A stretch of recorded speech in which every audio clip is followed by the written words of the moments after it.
On September 13th, 2024 in Seattle, Washington, officers urgently respond to a movie theater where reports came in of a group fight with a gun involved.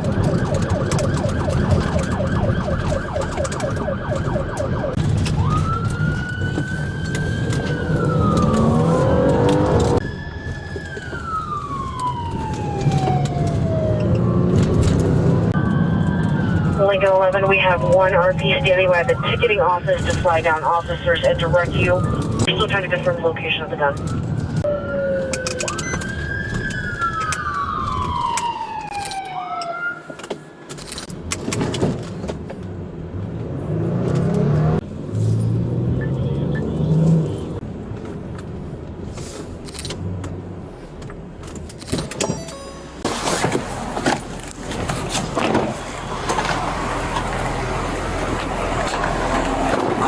Dispatch?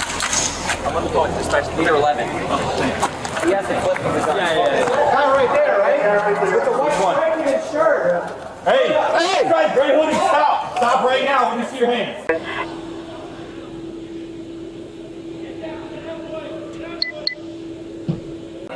down! Get your hands up! Get out of the way! See your hands.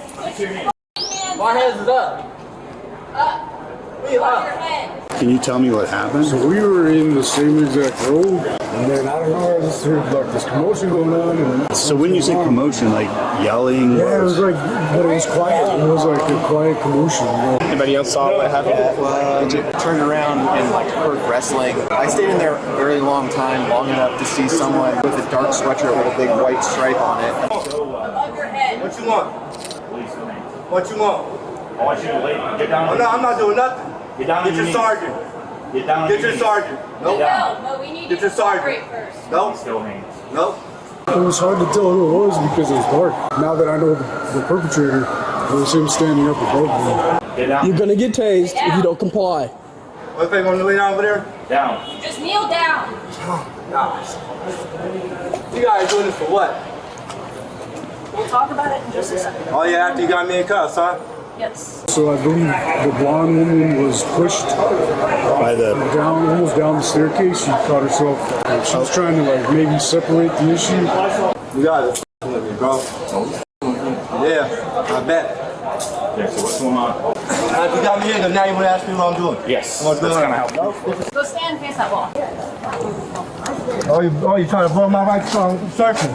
Stand against the wall.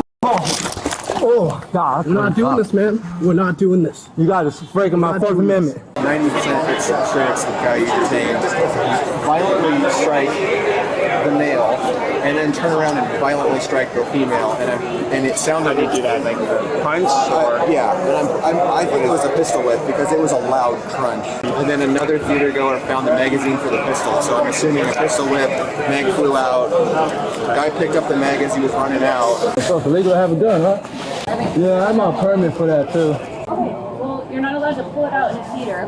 Well, actually, I was getting attacked. I'm here watching a movie. I get jumped by a white man and white woman, huh? Okay.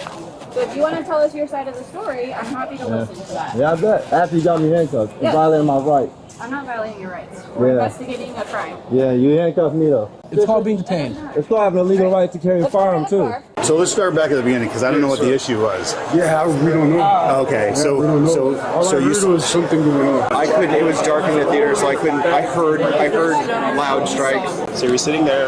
You heard something going on. Yeah, everyone You look around and everyone got jazzed. A bunch of people got up because someone said that there was a gun.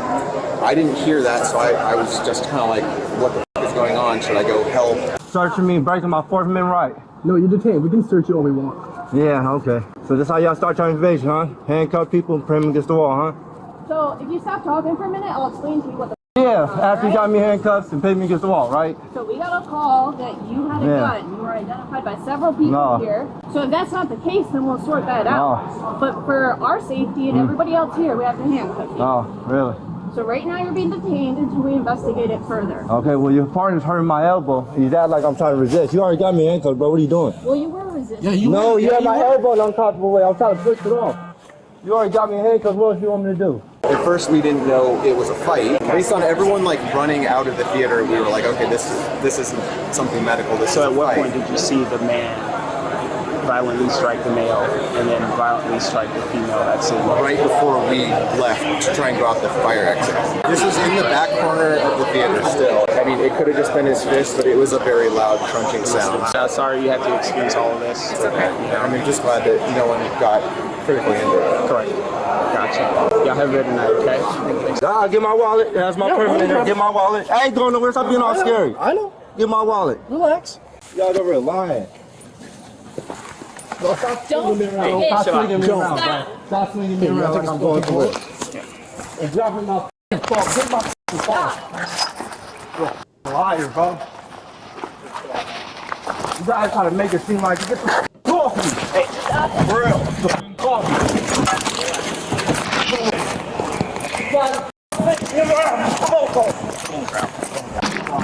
You guys are sleep. Get around.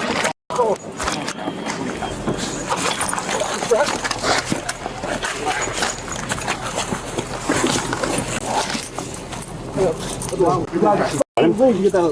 You guys are off my leg. You got PC for 2 counts of felony harassment, 2 counts of assault. Stop touching my hand, dude. Look, man, you're gonna sit in the back of the patrol car. We're gonna try and get him in the back of this car here. Got it rolling? Let's see, because she hasn't been. Sit up. Sit up, man. So that's funny. Okay. All right. Let's go. Up, 1, 2, 3. Up. Idiots. Not report any. Hey man, audio video recorded in here, okay? Here, lean forward. Lean forward. Off me, you drunk ass. Come on. Okay. You got it. Line that. So there was something going on, and the guy that we got in the car, he was kind of standing over those two. Yeah. And they were kind of verbally something going on. Something was going on. It was like a quiet, like, commotion. Yeah. So it was really weird. Okay. And so the suspect was standing over the couple, and then what happened then? So I believe she may have stepped in to try to like stop whatever he was trying to do to the other gentleman. Okay. And he must have pushed her. All I saw was her fall down, grab a chair, and just cut yourself a little bit, and it just went off. And he started attacking his George. Okay. So when you say attacking, what did he do? He started just wailing. Just wailing. So she's hitting him with a fist. Yeah. Like, could you see where he's hitting him? Not necessarily. But he had him on the ground and he was punching him? Well, he may have been sitting, it may have been on the floor. It did get to the floor eventually. So so he started attacking him, and then he was on the floor attacking him. Yeah. Okay. And then I heard clicking noise, but I thought it was his fist, which was a weird sound for a fist. But now that I know the whole situation, I'm assuming that it was his gun and he was hitting him. Okay. Oh, so he's hitting him with the gun? That's what I believe. Yeah. You didn't see him hitting him with the gun? It sounded like a pop. It didn't sound like a fist hitting somebody.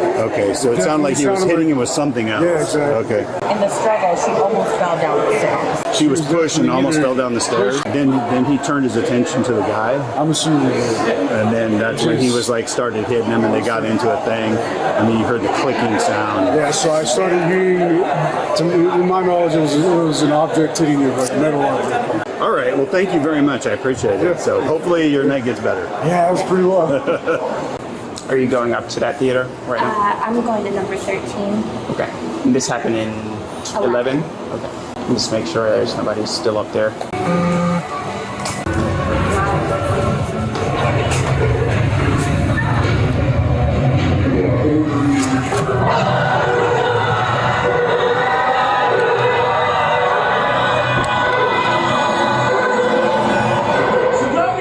The extent of the gruesome injuries will be revealed at the end of the video, out of respect for those who are squeamish. Did anybody else see the altercation? I was in the theater, yeah. Did they already interview you? No. No? No. So did you see what happened? Roughly. Roughly? Yeah. So tell me what you saw. I saw 3 people. Okay. A man and a woman, and one other person who I didn't see. The man went to get, like, drinks or something after the movie started. Okay. Came back. I think it's the guy who's injured. And then the movie started getting kind of loud, but you could hear, like, heated discussion in the background. Were you sitting behind? I was sitting in front. They were in the last row. They were in the last very row. back. Okay. Was it loud? Were they getting loud? They were getting louder and louder. Then I turned around and they were like full blown fist fight. Like all 3. All 3 of them were? Okay. Yeah. Well, I think, yeah. You couldn't. There was popcorn flying everywhere. see any gun at this point. Okay. But I was sitting next to my girlfriend who's in the puffy vest over there. She turned to me and she was like, can we go? And people were leaving at this point. Okay. So then we left, and then as we walked out, you could hear stuff like falling down the stairs because they were up above in the stairwell. Right. When we got outside of the movie theater, Lucas, who was already interviewed, was holding a magazine. Oh, okay. Like he'd picked it up as we were walking out. Okay. And that's when everybody So you saw him doing the fist fight thing, and that's when you left. Yeah. Right. I heard other people saying gun it. Everybody came outside and people were running. That was when it was apparent that like they didn't know where the guy who had the gun or the two injured people I didn't see at that point either. Then all of you guys showed up. Okay. I didn't see the guy who started the fight. Okay. Well, I saw the people arguing, but I couldn't make out who the third person was. Okay. The man and the woman were together. Right. When they came out, I recognized them. Okay. And then but you just saw three people fighting, kind of. Swinging. Yeah. All right. Couldn't actually see who it was. Okay. Thank you very much. I appreciate it. An officer was approached at the scene by the two main victims, Liam and Elena. Liam immediately stated, "That guy wouldn't let us leave." The officer then noticed Liam was bleeding heavily from the left side of his face. Liam turned, and the officer observed approximately half of his left ear had been ripped off and was dangling. The officer also observed Elena was bleeding from a laceration at her hairline. After the officer requested for medical assistance, Liam then proceeded to tell the officer the whole story. A verbal altercation ensued when Liam asked the suspect approximately 20 times to move his legs that were up on the seat in front of him. After the suspect continuously refused, Liam's girlfriend Elena stood up and approached the suspect to ask why he wouldn't let Liam through. At this time, the suspect then stood up and pushed Elena, instigating a fight between all three of them. Liam stated the suspect began to punch both him and Elena numerous times and pulled Elena by the hair. The suspect then said, "I have a gun and I'm going to shoot you." Liam said the fight continued and other parties got involved throughout. After a few minutes, Liam stood up and observed the three of them were the only people remaining in the theater. Liam and Elena then attempted to leave, but the suspect chased after them and managed to block their exit. The suspect then accused Liam and Elena of stealing his phone and wouldn't let them leave. They were eventually able to get past and go down to the lobby where they met with officers. Another witness stated he heard the suspect say, "I've got a gun, I'll shoot you, and I'm gonna shoot everyone." The suspect was charged with 2 counts of felony harassment and 2 counts of assault. He is innocent unless proven guilty in a court of law. Paranoia is like gasoline on fire. It can make every glance look hostile and every word sound like a threat. And when someone's mind is wired that way, even the simplest encounter can lead into violence. And for the people nearby, that paranoia doesn't just belong to the suspect. It can become their nightmare as well. There's nothing more unsettling than being near someone who wants a problem with everyone. Victims face this when paranoia takes over, and suddenly a public space can feel very scary and no one knows who's safe. Because commands don't register and warnings do not matter, and reason bounces off them like a ball. And when someone's convinced that the police are out to get them, compliance is totally off the table. And every officer's presence becomes proof of their own distorted narrative, and that distortion infects the entire scene. And this is why, as a citizen, noticing the small signs of danger before it erupts can mean the difference between walking away unharmed or becoming part of a crime scene.